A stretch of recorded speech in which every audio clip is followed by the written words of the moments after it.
Salve, amigos da Anacrim. Estamos aqui com mais um episódio do nosso podcast. Hoje é um episódio muito especial, com o desembargador Joás Filho. Já agradeço a presença dele em nome do nosso presidente nacional, James Walker, em nome do nosso presidente estadual, Rômulo Paletó. Eu me chamo Gustavo Boto. Boa tarde também a todos, boa tarde aos colegas advogados que estão assistindo, boa tarde, desembargador. Eu sou Tatiana Paiva, também sou da Anacrim, hoje eu estou como presidente da Comissão de Prerrogativas e hoje vamos conversar com o desembargador, Dr. Joás de Brito Filho, né, que é desembargador do Tribunal de Justiça aqui da Paraíba, e vamos fazer um bate-papo, né, uma conversa aqui bem informal, para a gente falar um pouquinho do nosso dia a dia, da nossa rotina, da rotina do senhor. E eu já queria começar uma pergunta, né? Como surgiu essa relação do senhor com o direito? Eu diria que foi muito cedo. Boa tarde a todos que nos ouvem. É um prazer enorme estar aqui participando desse podcast. Eu diria que foi logo muito cedo. Meu pai era advogado de carreira, né? E eu já desde muito novo já via aquele trabalho dele. E eu acho que foi me encantando com tudo isso. Eu não me esqueço que uma vez no Colégio Pio X, eu tive um professor de português que abriu a oportunidade de se fazer um júri. E me escolheram para ser o representante do Ministério Público naquela oportunidade. Ele deu o caso, um caso fictício, para que a gente analisasse e fizéssemos, eu, no caso, a acusação, né? E aí eu fui, conversei com meu pai, mostrei aquele caso, e aí ele disse, meu filho, nesse caso aqui você vai ter que pedir absolvição. Eu digo, mas meu pai, eu sou o acusador do Ministério Público. Ele disse, mas nem sempre. E eu nunca me esqueci dessa lição que ele me deu. Essa foi a primeira lição assim, que me chamou a atenção naquela época. Eu era muito jovem naquela oportunidade, eu acho que eu tinha 12, 13 anos. E aí ele disse, não, mas nem sempre o Ministério Público ele tem sim o dever de, quando for necessário, sim pedir a absolvição do réu. E nesse caso é caso de absolvição. E eu fiz essa defesa, quer dizer, nem essa defesa, eu fui à tribuna lá do colégio e terminei pedindo a absolvição, né? E justifiquei porque o caso realmente comportava uma absolvição, e foi a primeira experiência, digamos assim, quando eu, logo muito novo, com isso. E depois eu via meu pai, né, e já me veio a vontade de fazer o curso de Direito, eu nunca duvidei disso, porque muitas vezes você está naquele período, terceiro ano científico, vai chegando, fica muito na dúvida, se vai, para que área vai. Eu não, eu já estava decidido, e tomei a decisão, e meu pai naquela época era assim, muito caxias, disse, só pode fazer se for para a federal, porque na época tínhamos duas universidades, uma particular e a federal, que era mais concorrida, né? E só faça para a federal. Aí eu só fiz para a federal. E passei na federal, e aí fui cursar, terminei o curso muito cedo, eu fiz as primeiras provas com 16 anos, as duas primeiras provas, mas logo com 17 anos eu já estava na universidade, né? E aí me formei aos 21 anos. Então foi tudo muito rápido, aí depois logo em seguida fui ser procurador do Estado, e aí minha carreira evoluiu muito rápido. Interessante. Desembargador, primeiramente só uma parte, fico muito feliz de estar aqui, porque meu primeiro contato com o direito foi no seu escritório. Minha família é toda de médicos, então, deixando só esse registro, eu fui estagiário do desembargador quando ele era advogado. Eu também, como ele, queria ser advogado, então foi a minha oportunidade de conhecer a advocacia, foi com ele e com o Dr. Joás, o pai dele. Então, eu tive a oportunidade de conviver com o Dr. Joás, que era uma figura sensacional de causos, de polpas. A gente ficava admirando ele dando as polpas que ele dava, engraçadíssimas e muito cheio de histórias de direito. Então, mas ele era um advogado convicto, né? Estudiosíssimo, tinha uma biblioteca assim de você invejar no escritório, mas sempre um advogado. Ele sendo advogado, teve alguma influência na sua decisão após, para entrar na magistratura, para ser um desembargador? Como é que foi essa relação entre a advocacia e a magistratura na sua vida? Para entrar na magistratura, na verdade, eu sempre gostei de advogar. Eu sempre fui um advogado por natureza, nunca duvidei disso, e tinha amor, e tenho amor pela profissão que exerço, né? E para eu entrar na magistratura, na verdade, eu vi meu pai durante várias oportunidades, enquanto era escolhido na lista tríplice pela OAB, naquela época era a OAB, quem escolhia, os conselheiros da OAB escolhiam, e todas as oportunidades que abria vaga para o 5º Constitucional, ele era indicado. E por questões políticas, ele não foi nomeado. Então, quando surgiu a primeira oportunidade, foi inclusive a primeira eleição direta que houve aqui na OAB, tinha havido uma mudança dos critérios, e aí eu resolvi participar para presenteá-lo, na verdade, porque eu achava que quem merecia ser o desembargador não era Joás Filho, era o Joás pai. Ele, sim, um estudioso, um brilhante advogado. Ele era de uma dedicação, na época em que não havia praticamente computador ainda, logo quando ele iniciou, ele tinha uma coleção de revista trimestral de jurisprudência do Supremo Tribunal Federal. E ele atualizava aquilo constantemente. Fora aquelas revistas que ele recebia o Diário Oficial da União, Diário da Justiça, Diário da Justiça da União. Ele catalogava todas as decisões novas que existiam e tinha um fichário. Então, por exemplo, saía uma decisão nova que alterava a questão da citação por hora certa, digamos, dar um exemplo. Então, ele anotava, catalogava, e isso ele consultava, e às vezes era perguntado até por magistrados. Procurava ele, porque ele fazia isso, ele fazia ele mesmo. Ele mesmo lia o Diário da Justiça da União, ele utilizava isso geralmente no sábado e no domingo, ele era um homem que acordava muito cedo, aí lia, separava, marcava, recortava e botava numa ficha. Então, aí tinha citação, tinha qualquer outra matéria, ele catalogava por matéria, né? E ele tinha um fichário, realmente, com todas essas atualizações. Ele era bem atualizado. Totalmente assim, né? A gente vê que é impressionante. E deve ter sido muito interessante ter vivido nesse momento com ele. E aí o senhor me falou agora que o senhor se formou bastante cedo, bem novo, né? Com 20, 21 anos de idade, 21 né? anos. E quanto tempo o senhor chegou a ficar na advocacia, advogando? Foram 23 anos. 23 anos. Inclusive, eu logo entrei, eu me formei em 1984, no meio do ano, era para ter sido 83, fim do ano, mas eu resolvi ter uma experiência no NPOR, é o Núcleo de Preparação de Oficiais da Reserva, eu sou oficial da Reserva. Eu achava que era muito válido, era uma escola da vida e eu aprendi muito lá no Exército. Então, resolvi fazer e, por isso, atrasei o meu curso. Eu mesmo fechei, porque eu chegava muito cansado e eu conversei com meu pai e disse, olha, eu não quero fazer um curso só para passar, eu quero fazer um curso aproveitando e aprendendo. E aí, por isso, eu tranquei um semestre, combinado com ele, e me atrasei. E me formei em 84, que era para eu ter me formado em 83, no meio do ano. E aí, eu me formei e logo em 87 eu já estava como procurador do Estado da Paraíba. E desde essa época, aí eu já comecei a estagiar no escritório com meu pai, e aí depois entrei na advocacia pública e fiquei na advocacia pública e privada, já que aqui na Paraíba o procurador do Estado pode advogar. Exato. Mas eu convivi com você e sei um pouco disso aí, e você sempre advogou na área civil. O escritório, seu pai também sempre foi um estudioso da área civil. Eu nunca vi ele advogar na área criminal. Pelo período que passei lá e pelo que eu conversava com ele, eu gostava muito de conversar, que sempre nas manhãs eram aulas de direito lá, porque essa biblioteca que eu relatei, não era uma biblioteca daquela que você tem para colecionar, ele, de fato, ele conhecia aquele livro com a palma da mão, ele dizia, doutor Joás, isso aqui, vai naquele livro tal, pega ali, na página tal, você ia, mas eram coisas cíveis. E essa tua transição para o mundo penal, né, que você hoje é desembargador de uma Câmara Criminal. Tudo se iniciou com a vaga que surgiu. A vaga que surgiu foi exatamente na Câmara Criminal. Era o desembargador Rafael Carneiro Arnaud, que entrou pelo 5º, quando ele se aposentou, a vaga que surgiu foi exatamente na Câmara Criminal onde ele atuava. E aí eu achei por bem permanecer naquela Câmara, porque não haveria nenhum conflito. Como você disse, o escritório teve continuidade, tem hoje minha filha, meu genro, meu filho também, que dão continuidade ao nome do escritório de papai, e eu, para não ter nenhum conflito, já que lá não tinha advocacia criminal nenhuma, eu resolvi enveredar para permanecer na Câmara Criminal. E aí fiz. E logo o primeiro ato que eu fui fazer foi exatamente fazer um curso de especialização em direito criminal, porque não era a área que eu atuava. Eu atuava no direito público, como procurador de Estado, e no direito civil, no direito privado, mais no direito civil, que é bem amplo, direito de família, direito das coisas, direito de contratos, etc., que era bem mais amplo quando estava atuando no escritório. Então, eu resolvi logo, e no início, logo mesmo, já fiz uma especialização em direito penal, lá na época, na ESMA, e fui ficando por lá, fui convidado várias vezes para ir para o cível, né?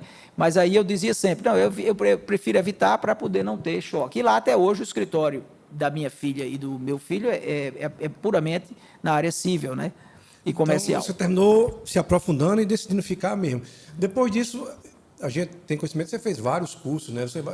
eu tive a oportunidade de estar em seu gabinete, tem cursos no FBI, nos Estados Unidos, sempre voltado para a área criminal. Você decidiu se aprofundar mesmo e mergulhar de cara mesmo nesse mundo aí. Era uma área para mim desconhecida, porque eu não atuava nela, e eu fui ficando até por essa questão também, para evitar esses choques que termina havendo conflitos de interesse, e aí eu evitei.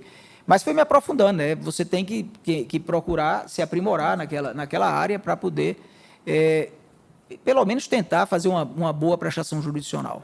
Esses cursos que você fez aí fora, fala um pouquinho sobre eles para a gente.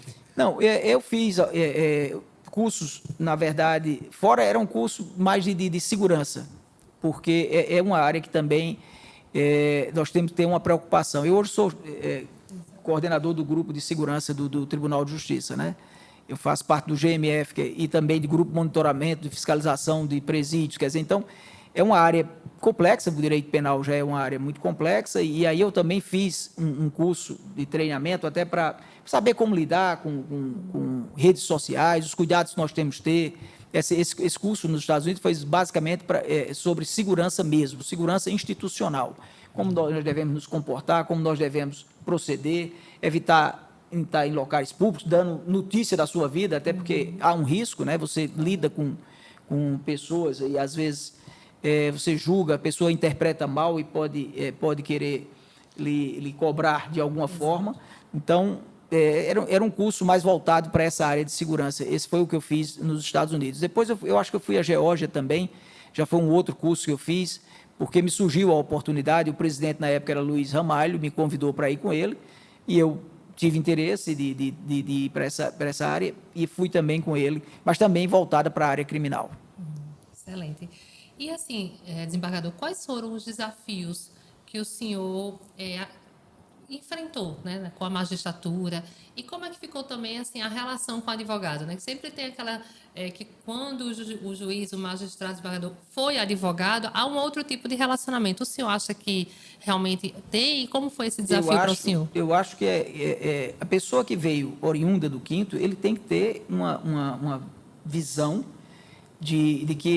da imprescindibilidade do advogado na prestação jurisdicional.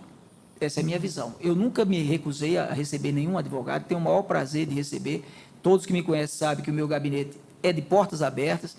Quando tem dificuldade nesse período agora, eu marcava até por Zap, pode vir conversar comigo por Zap, mas eu sempre recebi os advogados, mesmo nesse período em que estávamos acometidos daquela Covid. E eu acho que é importantíssimo, inclusive, esse contato do advogado com o magistrado. E isso eu tenho o prazer de aceitar e receber com muita tranquilidade, porque muitas vezes o advogado nos mostra coisas que passam desapercebidas, detalhes que podem mudar uma decisão. E eu costumo dizer que o advogado não somente deve fazer a sustentação oral, que é muito importante, como também despachar com memoriais. Basta ser bem objetivo, o ponto é esse. Não precisa de muita conversa. Porque tem aspectos que, às vezes, chamam a atenção e que passa desapercebido. Verdade. Então, é importante esse contato. E eu acho que é obrigação nossa, como servidor público, eu sou um servidor público, me considero servidor público, nós recebermos todos, indistintamente, não só os advogados, principalmente, mas também a todos que nos procuram, porque nós somos servidores públicos. E já pegando a sua deixa, desembargador, esse podcast e a Anacrim, ele é assistido por muitos advogados iniciantes. Então, você falou da importância dos memoriais, da sustentação oral. Então, como um advogado iniciante, ele deve se portar quando vai despachar? Quais os conselhos que o senhor poderia dar em sustentação oral? Quais são os pontos fundamentais que, ao seu ver, como advogado e hoje desembargador, é fundamental, tanto no despacho como na sustentação oral, para os advogados iniciantes? Eu acho que todo advogado, não só o iniciante, mas todo ele, tem que agir com muita ética, com muita correção, procurar ser muito honesto na profissão. Isso é importantíssimo, porque você sabe que, à medida que o tempo vai passando, você vai também conhecendo as pessoas. Como conhece os magistrados, conhece os advogados, isso é em toda a profissão, né? Você hoje sabe quem é um bom médico, quem é um bom advogado, quem é um bom magistrado. Então, isso é em toda a profissão. Então, a ética é muito importante, a correção, a honestidade, isso é muito importante para aquele advogado que está iniciando. E eu diria ao advogado que ele tem que mostrar os pontos principais da sua defesa, simplificado. Não adianta escrever muito. Meu pai me ensinou muita coisa, e uma das coisas que ele me ensinava era ser muito objetivo. Você, Gustavo, teve condições de presenciar isso. As petições dele eram pequenas. Ele não escrevia, por exemplo, 10 laudos, botando 10 jurisprudências, não sei quantas jurisprudências. Ele era objetivo, porque o direito é isso, dá-me os fatos que eu tenho o direito. E tem que ser o mais objetivo possível. Então, ser objetivo e pontual, naquilo que interessa, naquilo que é importante para a defesa do cliente dele. Com relação, né, na época da sua advocacia, o senhor falou agora mesmo, né, que o seu pai, ele, né, fazia assinatura da revista, né, e aí o senhor viveu essa transição. E como foi essa transição, assim, de passar desse processo, né, do físico para o virtual? Como foi esse momento? O virtual, meu pai não alcançou, já estava falecido, foi um avanço muito grande, né? Eu, inclusive, tive uma experiência muito forte, porque eu assumi, nas vésperas da eleição praticamente, eu presidi a eleição municipal com o Covid, né? E eu estava, mas em boa hora, o presidente era Zé Ricardo Porto, desembargador Zé Ricardo Porto, que desde o início, preocupado exatamente com toda essa situação, ele me chamou para administrarmos juntos, porque ele já estava havendo uma previsão de que haveria uma prorrogação da data da eleição, e com essa prorrogação ele não iria poder presidir a eleição. Então, praticamente lideramos o TRE a 4 mãos, né, como eu dizia sempre. E por isso deu tudo certo, a eleição foi tranquila, mas já foi um avanço muito grande, tudo avançou muito rápido, a gente teve que evoluir com muita rapidez. E essa Covid, ela veio para agilizar tudo isso. Eu acho que simplificou para o advogado, acho que foi um passo importantíssimo para a advocacia, principalmente para o advogado que está lá no interior. Você imagina você sair de uma cidade como Sousa, Cajazeiras, que dão mais de 5 horas de viagem, para vir fazer uma ostentação oral de 15 minutos. Quando você pode estar na sua casa, produzir o mesmo efeito. Você pode hoje mandar, tem meios para você mandar um memorial, ou pelo Zap, ou até mesmo pelos e-mails, e fazer a sua sustentação oral de lá, que é muito mais tranquilo, e você tem condições de produzir muito mais. Tanto o advogado produz mais, como também o magistrado, porque ele perde, no caso, menos tempo com deslocamento, com tudo. Então, hoje, eu acho que esses avanços virtuais vieram para ficar, né? Não tem como retroceder. Exato, foi um avanço. Foi um avanço. Mas em relação ao próprio relacionamento entre advogados e magistrados, você acha que isso aproximou ou, de certa forma, distanciou mais? Não, com esse trabalho não virtual, digamos, não presencial, isso talvez afaste um pouco mais. O relacionamento próximo é sempre muito importante, né? Tanto é que depois que passou a voltar a ter atividade no tribunal, eu voltei a fazer a sessão presencial e frequento o tribunal, mas acho que esse contato pessoal também é importante, e agora, já que nós estamos com segurança, não tem por que não ter, a não ser que seja por um motivo justificado, você precisa se ausentar. Por exemplo, você está numa viagem, eu agora, às vezes, estou viajando a trabalho, e de lá mesmo faço a sessão. Não há prejuízo, né? Para o jurisdicionado. Por quê? Porque eu não adio o meu processo. Eu entro no computador, aonde estiver, e muitas vezes dá tempo de você fazer a sessão se não tiver choque de horário com que você está executando lá fora, né? Então, é uma coisa que realmente tem os seus prós e os contras, né? Mas tem muita coisa boa. E com essa mudança toda, assim, na época que o senhor despachava com o juiz, com o desembargador, e hoje, o senhor vê essa diferença, assim, desse acesso hoje? Como o senhor fala, realmente o acesso depois da virtualização, houve realmente um avanço. Mas o relacionamento, o senhor acha que teve alguma mudança, alguma de tratamento, alguma coisa nesse sentido? Veja só, eu acho que o judiciário está mais aberto. Antes havia uma dificuldade até do advogado chegar até o magistrado. Eu não sei se Gustavo sentiu isso no começo da profissão, talvez essa dificuldade. Hoje não, hoje o CNJ veio para aprimorar exatamente isso. O CNJ exige que o juiz receba os advogados, e eu acho que é até um dever, uma obrigação nossa receber. Então, isso eu acho que veio aproximar. O CNJ veio para quebrar essa barreira, digamos assim, que existia no início, muito no início da profissão, da minha profissão, por exemplo. Eu sou formado desde 1984, já tenho um bom tempo de profissão, né? Eu já estou na magistratura, vou fazer 16 anos agora em novembro, já, de magistrado. com mais 23 advocacia. de advocacia, já vai 39 anos já, né? Já é um bom tempo. Então, eu acho que isso veio facilitar esse entrosamento, né? Porque a justiça tem que ser transparente, tem que estar mais perto do povo e tem que dizer por quê. Quando você condena alguém, você tem que explicar por que está condenando, ser o mais simples possível. Você está sendo condenado por isso. Ou você está sendo absolvido porque não praticou o fato. É simples assim. Quer dizer, então a gente tem que... Isso está sendo... Hoje você vê que já se evita mais o juridiquês, né? Usou esse termo, não sei se vocês já chegaram... Esse termo foi muito utilizado. Evitar botar palavras que o povo não entenda. O povo tem que entender o que é que está acontecendo. A justiça tem que ser transparente. Eu preguei isso durante toda a minha gestão como presidente do Tribunal de Justiça e como presidente do Tribunal Eleitoral. A pessoa em geral, tem que poder pegar um acórdão e ler o acórdão, ler uma sentença e entender. Não precisa de um advogado para entender. Ela precisa de um advogado para praticar os atos. Né? Exatamente. Mas para entender um acórdão, para interpretar, eu acho que o caminho é esse mesmo. A gente tem que estar se aproximando não só do advogado, mas da população em geral, né? Não é do desembargador. Mas como é que você está vendo esses movimentos da advocacia? A advocacia tem se tornado cada vez mais forte e organizada na defesa da população e procurando o próprio judiciário para criar laços, não só laços com interesse da própria advocacia, mas com laços com interesse na defesa da população.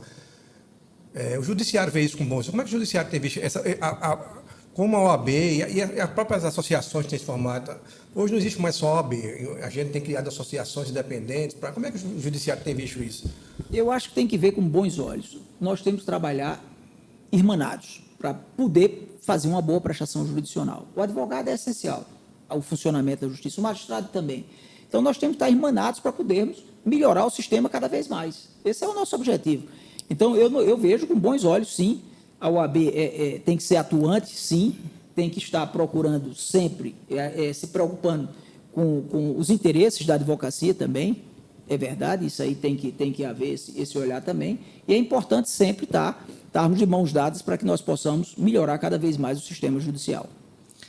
Certo. E como, né, o doutor Gustavo falou, a Anacrim ela uma associação nacional, né, da advocacia criminal, e temos também são jovens advogados que estão aí, né, para entrar realmente no mercado de trabalho, e também tem não só jovens, mas também é composto de já advogados que já estão há um tempinho atuando. Aí eu queria saber assim, qual o conselho que o senhor daria hoje, assim, né, de atuação, o senhor já falou alguma coisa assim, mas assim, o que o senhor falaria mais direcionado hoje para jovem e para os advogados também? O advogado jovem ele tem que saber o que ele pretende ser na carreira. Se vai ser advogado, ele tem que se dedicar à advocacia pura e simplesmente. Se ele quer ser um magistrado ou um membro do Ministério Público, ou um defensor público, são carreiras brilhantes e interessantes, então ele tem que se dedicar ao concurso que ele pretende fazer. Então, não adianta você estudar para todos os concursos, porque isso às vezes complica. Cada concurso tem sua especificidade. Então, é importante que você decida o que você quer, para que você foque naquilo que você quer. Se você quer ser um advogado, hoje, realmente, eu vejo a advocacia uma dificuldade, né, para se iniciar uma advocacia, isso é fato, porque tem grandes escritórios, com essa virtualização, facilita para os grandes escritórios atuarem lá de Brasília, lá do Rio de Janeiro, de São Paulo, isso dificulta. Quando eu iniciei a minha carreira junto com meu pai, desde o início, meu pai era uma advocacia muito artesanal. Eu digo artesanal porque o Gustavo conheceu. Ele não era um advogado de grandes empresas, ele tinha grandes questões porque era procurado pelo conhecimento dele. Pelo advogado, ele era confiável como advogado e por isso era procurado. Hoje, às vezes, as grandes empresas de advocacia concentram os grandes conglomerados e fazem aquela advocacia de repetição praticamente, né? Uma série de ações. Isso dificulta para a advocacia artesanal, né? A advocacia que hoje toda a advocacia praticamente tem que se tornar quase que uma empresa também, porque senão fica difícil de iniciar. A advocacia hoje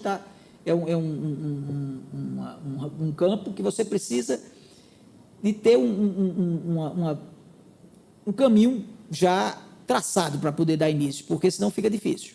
Essa, pelo menos, a minha visão, é o que eu tenho visto e tenho presenciado. Certo. Então, eu só tenho a agradecer, desembargador. Fico muito feliz com a sua presença aqui. É sempre uma honra.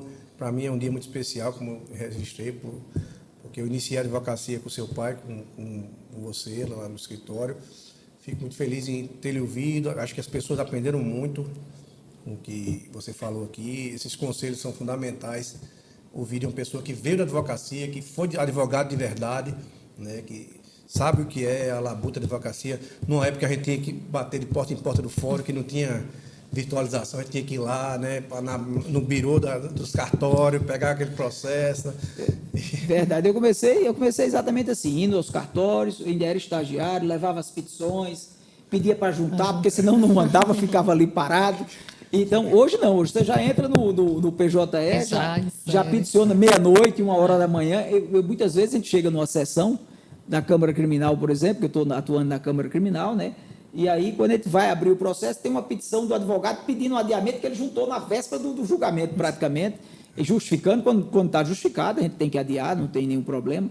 Mas às vezes você pega de surpresa. Porque, eu digo até aos advogados, quando houver essa necessidade, pode passar batido. Já teve casos, realmente, que a assessoria não chamou atenção e a gente julgou o processo e teve que anular, porque para evitar o cesseamento, defesa e rejulgar. Porque o advogado tinha pedido o adiamento, ou tinha pedido para fazer sustentação oral e não foi observado pela escrivania, e aí passou batido e a gente teve que anular o julgamento para refazer. Então, o advogado, sempre que houver necessidade, entra em contato com o gabinete. Olha, eu estou precisando adiar, tem uma audiência, tem uma justificativa para isso, que tem que ter justificativa, senão fica, às vezes, protelando o processo. E a gente tem sido cobrado, né, com metas do CNJ, com tudo. Então, é importante que o advogado mantenha um diálogo. O diálogo é sempre muito importante, né? O diálogo constrói pontos e facilita tudo. A gente se acostuma muito com esse virtual, né, desembargador, de mandar a petição e esquece de dar uma ligaçãozinha. Exatamente. E lá dizer, não deu certo, né? Fiz uma petição para informar, É importante. Isso é a comunicação importante. É sempre muito bom, né? A comunicação é importantíssima. Eu, como fui escolado nessa época, eu tenho essa mania de ligar para confirmar. Eu acho que, né, como a gente já advogava antes, então tem ainda esse costume. Né, pegar a petiçãozinha, botar no protocolo, esperar, vamos subir a petição, né? Esperar, e ligar. Eu digo assim, o balcão virtual também, no caso do fórum, né, veio para ajudar bastante, porque às vezes eu faço um balcão virtual rapidinho, olha, né, faz uma conclusão, tal, ficou bem melhor mesmo. Eu também tenho esse costume de estar, de vez em quando, de estar impulsionando, né, de verificando. Então, desembargador, em nome da ANACRI, eu agradeço demais a sua presença, a sua disponibilidade nas suas férias, de estar aqui conosco, gravando para nós, falando conosco, e o microfone está aberto para suas considerações finais. Eu que agradeço, né? Para mim é uma grande satisfação. Primeiro, por se tratar de amigos, né? Vocês, Gustavo, como eu disse, tem uma ligação muito próxima. Eu disse até a ele, eu ainda tentei, confesso, tentei ainda fugir, que eu estava de férias, dizendo, Gustavo, como é que vai ser isso? Olha, eu vou viajar, não foi? Mas ele disse, não, mas pode ser adiado, vai ser gravado. E aí eu não pude fugir, e para mim foi uma grande satisfação. E eu estarei sempre às ordens, de braços abertos lá no meu gabinete. Muito obrigada. Também agradeço bastante ao senhor, em nome da ANACRI. Obrigado pela sua presença, obrigado por essa oportunidade. Foi um prazer, viu? Muito obrigado. Todo meu.